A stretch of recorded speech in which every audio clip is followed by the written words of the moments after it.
What's good, people? It's about that time to randomly relate, reverse rant, no hate. So, I want to talk about something today. Um, I posted a picture up on YouTube in the community section. Now, I love the response that I got to it. It was pretty much in regards to Wilder versus Fury 3, and who's really excited for the fight. Now, I want to explain something because a lot of times when people see things, they don't understand your motive. It's simple. When people give their response, now there's people, most people not interested in the fight. I'm personally not interested in the fight. For those who are, I'm not telling people, oh, you shouldn't be interested in this fight. No, if you are, you are. I asked the question because I want to know who's interested and who's not. And also, yeah, people can also say why they're not interested. That's fine. If I thumbs up you for saying you're not interested, I respect your opinion. I'm not interested in that fight either. If you are interested and I thumbs up, I respect your opinion. I'm not here to tell you, oh, you shouldn't like the fight. Now, if I feel a fight is bad and I have my reasons for telling you why I don't like the fight, it would have to really be something. I mean, I can understand. Listen, there's more to me not liking for why I to not liking the Wilder Fury fight than just the fact I'm tired of seeing them fight.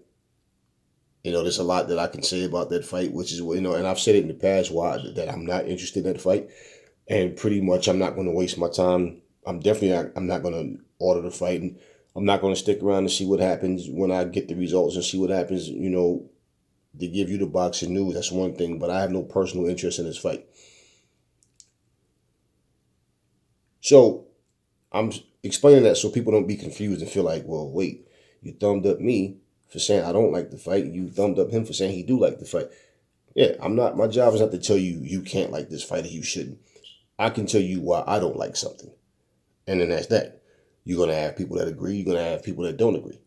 It's not about a popularity contest. I'm not trying to rally people up to boycott or ban the fight, whatever. You just simply, if I don't like something, I don't watch it. There's a lot going on in boxing that I may not be interested in, but it is what it is. I'm not going to tell people not to go get their bag, okay? And that's part of what I want to talk about as well, okay? Because one of the things that people don't seem to not understand is that boxing is a business first. I hear a lot of people talking about fight for the glory, fight for the, fight for the legacy, fight for the prestige. Yeah, but it's difficult for people to maintain that for their entire career because the business model is not designed that way. Okay. Why do you think we have fighters like Terrence Crawford? Okay. Who is one of the most talented pound for pound, top three?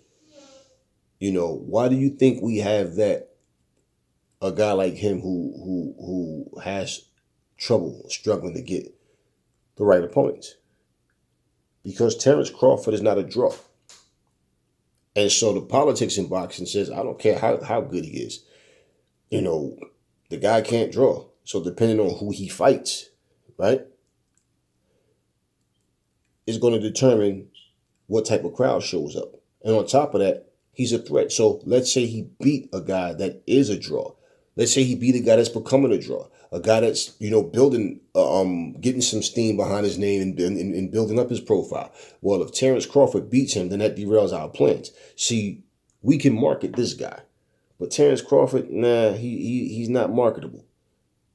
So he's going to take that steam away. It's like example, right? When you hear people say things like, if a fight, like the fight with Saunders and Canelo, for example. Now, Canelo fans, see, this is the problem with fans, okay? Fans can be pretty fucking stupid. That's part of the problem. Fans can be stupid, okay? Because they think with emotion more so than just looking at the reality, okay? Um,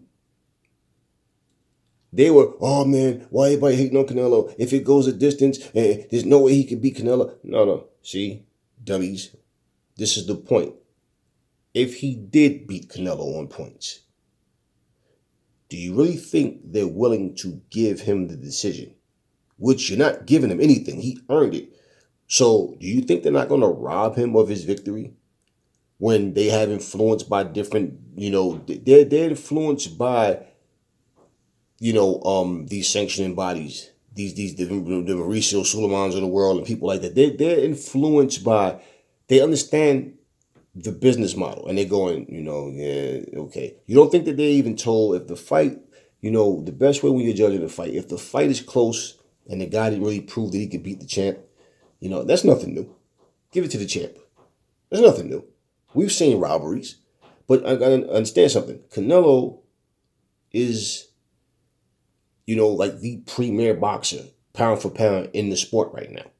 That's how he's seen. So for Billy Joe, who is not a super popular guy, okay, and people think, yeah, but his antics, he's a lot like Tyson Fury, so why can't he draw the same thing? Well, that's a good question.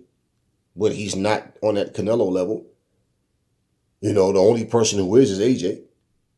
So how can you not understand the business side of things? They don't care about the things that the boxing fan cares about. They're looking at the business side. So Billy Joe Saunders, let's say he gets the win, he's not going to draw the crowds that Canelo draw. You got a lot of Brits that don't like Billy Joe Saunders. You understand what I'm saying? You got so it's like for Canelo, it's like, nah, you have to really beat Canelo, like beat his ass. You have to beat him like Floyd beat him. You have to, or worse, in order for them to, and even then, it's you still may not get the result that the legit result. Okay, business. So you can't blame the fighter. I respect Sugar Ray Leonard for saying right in the middle of the ring after his second fight with Thomas Hearns, he said, as far as I'm concerned, Sugar Ray won, Thomas Hearns won. Because they called that fight a draw. Fighters don't do that, man. Ray Leonard did it, though. He did it. He didn't have to. They called the fight between Evander Holyfield and Lennox Lewis a draw. They both, Lennox knew he won that fight. Everybody know that Lennox won that fight. Riddick Bowe would tell you different. Riddick Bowe would tell you Holyfield beat both of those fights because he just personally don't like Lennox Lewis. So if you're a Riddick Bowe fan and he says that, then you're going to see even Riddick Bowe, not to mention that him and Holyfield are friends on top of that. But, Holyfield didn't say, hey, man, I think Lewis really won the fight. No. What fighter does that? But Ray Leonard did that. You got to respect that because even if you wanted Ray Leonard to win, for him himself to say he believed Hearns won that fight, most fighters don't do that, man. That takes a lot of class, man. They have to do that, to decide to do that because he didn't have to say it, but he did. Now, I want to break some things down about boxing as a business because I'm hearing the same comments and same questions, month after month, year after year. They're saying the same things. Look, we look at fights like Logan Paul versus Mayweather. Now, I'm not personally interested in this fight. It's just something to watch. I'm not going to order it. I'm not looking forward to it. Eventually, I'll catch it, but I'm not looking at this like, yeah. Floyd Mayweather versus which is exactly why I'm not promoting it. You don't hear me on this channel talking about it, like, making a comparison and my predictions or final thoughts and then my thoughts on the. No, I'll give a final thought maybe after if I watch it, if I feel like it's whatever. It's just an event, man. That's all. Now let me show you hypocrisy, and I want to stay with this. People are saying, "Oh, Floyd's tainting his legacy." How? How is he tainting his legacy? Like, the man is retired. He's fighting exhibitions, right? Tyrone Woodley is prepared to fight the brother, Jake Paul. Tyrone Woodley is it, has done a lot for MMA. You know, big guy in UFC for a while now. Tyrone Woodley, nobody's saying he's tainting his legacy. So how is Floyd tainting his? Canelo and Oscar De La Hoya was open to fighting Conor McGregor after De La Hoya said Floyd's tainting his legacy by fighting this guy. He's not a boxer. But then yet, oh yeah, we can make the fight happen. Yeah, oh, Canelo versus like such a hypocrite right then and there, right on the spot, and nobody called Oscar out for that. Okay, we seen Muhammad Ali in the ring with Antonio Inoki. Muhammad Ali was literally jumping up on the ropes, sitting up on top of the ropes to avoid leg kicks.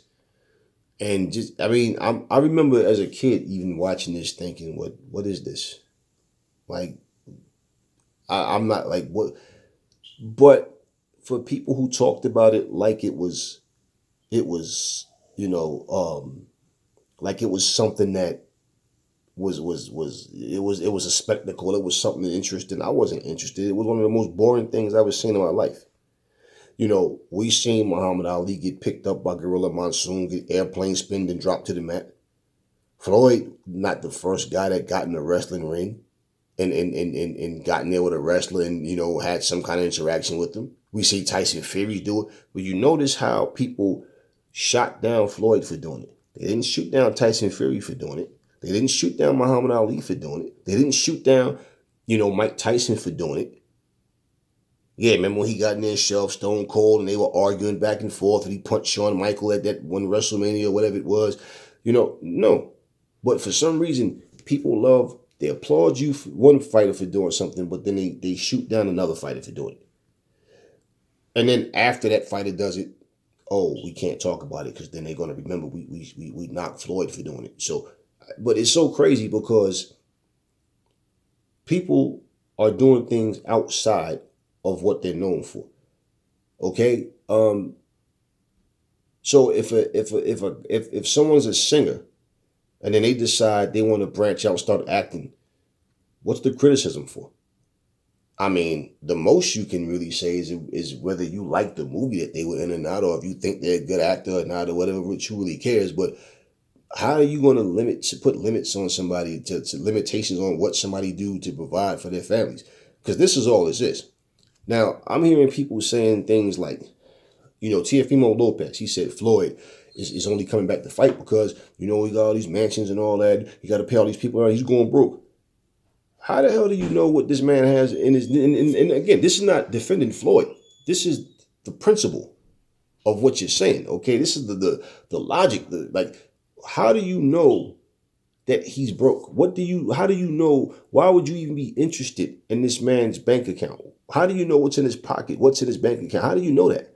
Okay, the same way you guys... Now, let me show you the hypocrisy, though. You don't know what Floyd's financial status is. But because somebody like 50 Cent can come on here and say that Floyd's broke, that's why he's still fighting. Or Oscar De La Hoya, Floyd's broke, that's why he's still fighting. His lifestyle, man. There could be some truth to it, but here's my thing. And this is where it's all debunked. How many times have we heard this already? And then all of a sudden, Floyd go buys another mansion. Floyd go buy another Bugatti. But he's broke. Okay, but then you turn around and say, Manny Pacquiao is still fighting because he loves the sport of boxing. He has a passion. How do you know that? How do you know Manny Pacquiao is not broke and that's why he's still fighting? How do you know what's in Manny Pacquiao's bank account? Now, Teofimo Lopez was saying he watched guys like Evander Holyfield buy a $50 million mansion. Like, you learn what to do and what not to do from these guys. And part of what he was saying, I mean, he said some things about sanctioning bodies and different things that I agree with. But then also, too, it's like, he's talking all this other stuff, but he's talking about Josh Taylor's afraid to fight him. Stop running, bro. Stop running. Okay, first off, you're supposed to be fighting Devin Haney. Then you call Devin Haney a joke because he said you're not undisputed and you're talking about how he won his title and all. Everything other than, we want Devin Haney. If you want Josh Taylor, now he's saying Josh Taylor is avoiding him talking about fighting Crawford. as if he's a better fighter himself than Terrence Crawford. Now, you can think you are, and you're a fighter. You should be thinking that you're the best fighter out there. But for one, he says fighting at 140 is his natural weight. You see the best Teofimo Lopez at 140. We've heard Keith Thurman say the same type of thing. We've heard different fighters say, if I was fighting at this weight, it'd be my more natural weight, and you see the best version of me, blah, blah, blah, and whatever. But you're making no effort to fight these guys. You're asked a question about Josh Taylor. So now all of a sudden, Josh Taylor is afraid to fight Teofimo Lopez. So that's why he's going after Terrence Crawford instead. First off, here's the thing. If that fight was to happen, do you see Terrence Crawford vacating his title just to go down to 140 to fight Josh Taylor? Or is Josh Taylor going to come up to 147 to fight? Because either way, that's just a fight I don't see happening. If it does happen, I mean, for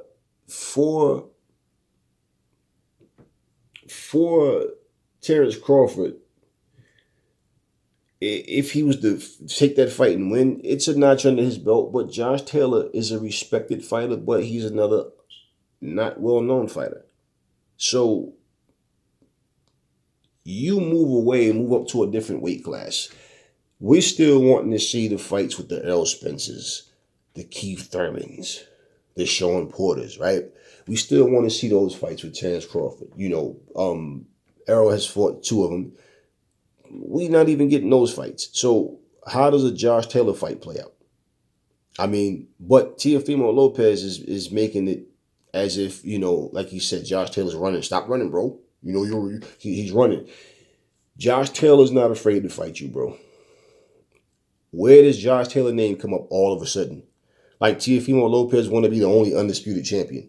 So he's talking shit about Josh Taylor, but Josh Taylor pretty much is not even in your weight class. And if you want to fight Josh Taylor, okay, do you fight him first, then fight Devin Haney, or do you fight Devin Haney, then go? What do you do? Because if you're going up to a different division, then you're relinquishing your titles, right? Because you're not going to fight in 2 different weight classes consistently, okay, unless they give you the Canelo treatment and make you, a franchise champion. But he's saying these things, and it's like, okay, fans of a fighter is going to jump in and hoot and root and repeat what they say as if it's factual because the fighter they like said it. But no, I like Teofimo Lopez as a fighter. But, ever since he's won that title, he's gotten very arrogant, very cocky, and he just talks a lot of trash. He's talking about, at the end of the fight, how the best fighters are going to fight in this generation, and you're going to see it. If we've yet to see it, though. Like, you're fighting Kambosos, and, but the fights with Devin, we understand Ryan Garcia, making his excuses, his bullshit to not fight anybody. I don't see how you walk away from boxing. I don't see how you walk away from training, even if you're not in the ring. Just the training, keep you. Why let yourself get out of shape and sit back and what? So you're not gonna even train. You're not, like, how martial arts is a form of discipline, but also that calm. It's like this. You're using this thing as almost like a form of meditation. You know what I'm saying? And so taking yourself out of the boxing scene to compete, okay, but not even training. I'm walking away from boxing at this point.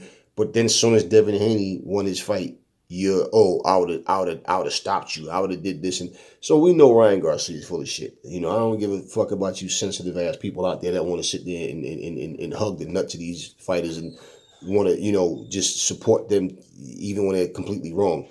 But at the end of the day, it is what it is with that. And Ryan is not even relevant right now.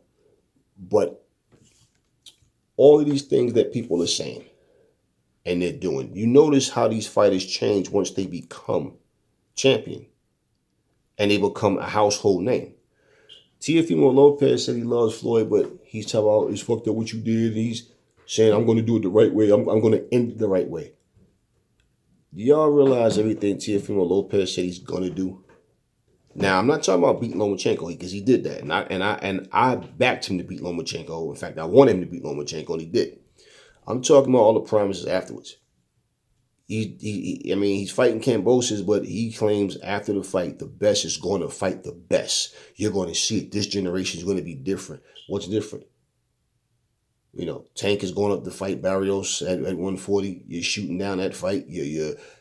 Everything is just negative about everybody else, but you're the only true, like you're the only true fighter in your division. Then he says things like, well, you know, we talk trash and all that, but at the end of the day, you know, it's a sport. It's you know, we just, you know, it's entertainment. It's not too entertaining to hear fighters talk like they're the only good fighter in the division. If I sat here and told you I'm going to fight Charles Martin next week, right? And then I tell you Charles Martin ain't shit. I'll knock Charles Martin. I'll fuck him up. Wouldn't you feel like, well, Aries, we all know Charles Martin is not a good fighter. I mean, he's, you know, why would you make such a big deal then? Why do you want to fight Charles Martin when there's better competition on the table, right? And that would be a correct analysis for, you know, of that situation. I'm telling you that, yeah. So why would I be interested in fighting Charles Martin? Now, if I told you I was going to fight Deontay Wilder, and then I told you Deontay Wilder's trash, I'll pick him apart. I'll break him down. He's easy. Trust me, I got this. Then I go in there, and then I do that. And then let's just say one day somebody say, who you fought? And I go, you ain't fought nobody, Aries. And I go, oh, I beat Deontay Wilder. Yeah, but I just told everybody that Deontay Wilder was trash. Then I went in there and disposed of him, and now I'm going to bring his name up like he's a credible name after I said he wasn't shit. See, this is where the entertainment, what people consider entertaining, to me is just on a different level, because for me, that's not entertaining. And, you know, I remember when Vernon Forrest beat Shane Mosley and he was being interviewed, and I remember he told Max, he said, you know, everybody's talking about Sugar Shane, like, you know, but who did Sugar Shane ever beat? He ain't fought nobody. And I remember, I think it was Max Kellerman told him, well, I mean, don't taint your own victory. I mean, you know, then if you're going to say that, then that means the victory doesn't mean much. It's something to that effect. I'm paraphrasing, but it is like, yeah, I mean, how do you? This is why, like, for example, when people say Floyd is not shit, Floyd is this, Floyd is that, but then you take guys that Floyd destroyed in the ring, picked apart easily, right, and you praise them. Now, let me give you an example of something. We had people talking about Floyd versus Canelo, and how Canelo he said he'll knock Floyd out now and all this, and a prime Canelo was better than a prime Floyd. Listen, you can feel what you want to feel. I'm not going to sit here and tell a guy you shouldn't think you can beat another guy. That would be bullshit. But let's just break something down, okay? Floyd Mayweather was not in his prime when he fought Canelo. Okay? The combination throwing Floyd Mayweather, the pre-boy Floyd Mayweather that did that Sugar Leonard type stuff of, you know, putting combinations together, and he was still tactical, and he was still a great fighter, and he still showed like, yo, I'm still that dude. But this wasn't that explosive Floyd. This wasn't the same Floyd. So that Canelo didn't even compete with a prime Floyd. Floyd was 36. You know how old Sugar Ray Leonard was when he got destroyed by Terry Norris? He was 34. Floyd continued to do this until he was 38. So when you bring up the Keith Thurmans of the world, let's say this. People said Floyd waited for fighters to get old before he fought them, or fought them when they was too young, which is the biggest bullshit, man. Bro, first off, Shane begged for that ass whooping, jumping in the ring after the Marquez fight. Okay, I brought this up before. But let me tell y'all something.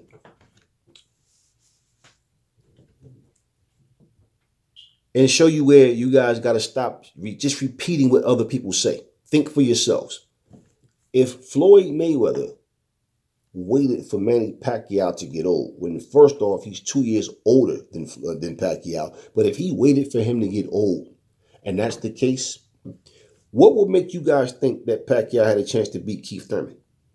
And the fact that he beat Keith Thurman and now is getting ready to fight Errol Spence. So was he really washed up? Because if he can beat Keith Thurman And Keith Thurman is as good as everybody say he is. Keith Thurman is one of the cornerstones in the middleweight, welterweight division right now. He just ain't did shit since he got his ass kicked. But I mean, then how good was Floyd then? Because if that's the case and Pacquiao was washed up, what, he found the fountain of youth or something? What happened? How do you get washed up and all of a sudden you're no longer washed up? You see, that's just more Floyd hate. So now, oh, but if Floyd was, Pacquiao's fighting Keith Thurman, Floyd's fighting Logan Paul. Listen at this. Floyd is going to get, he's already guaranteed $35 million. Already. For that fight.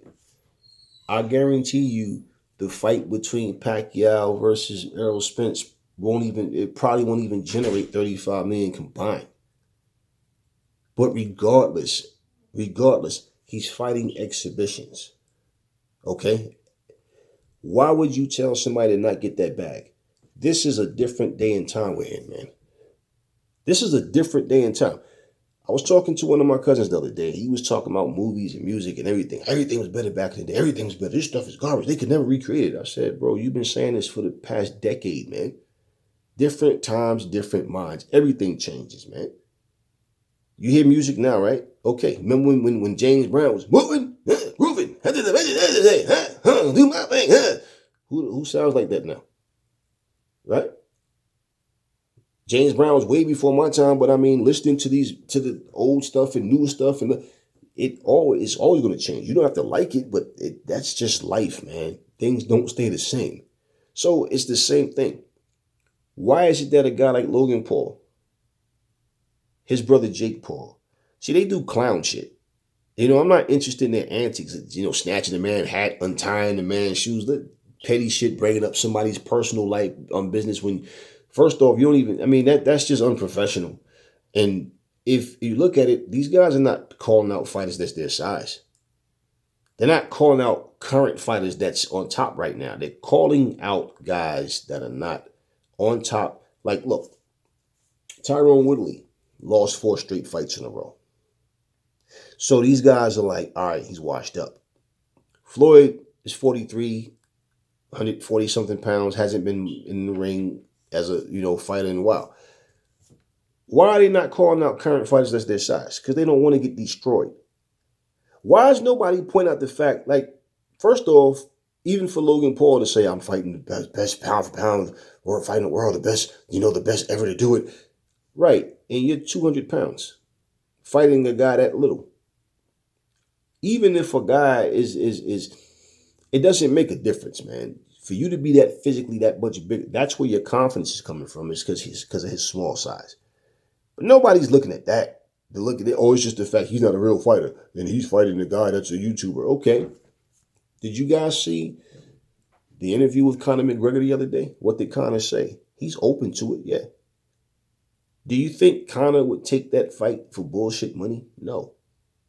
Think about what I just said.